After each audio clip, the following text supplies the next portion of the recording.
Ito pala ang dahilan kung bakit hindi na lumalapit si Daniel kay Catherine sa resepsyon ng kasal ni Robby Domingo at Mikey Pineda. Halina't panoorin natin ang buong detalye.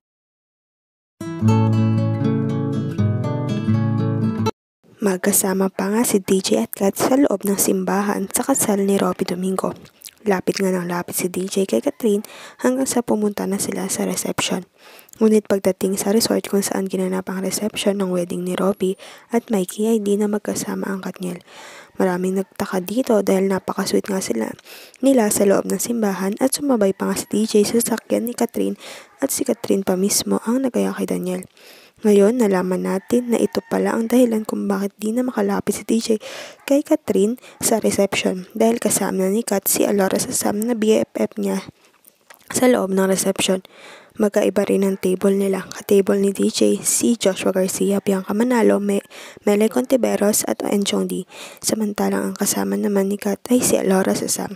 Hindi nga in good terms si DJ at Alora dahil ayon niya sa kumakalat na balita ay sinisiraan daw ni Alora si Daniel kay Kat at sa iba pang mga tao.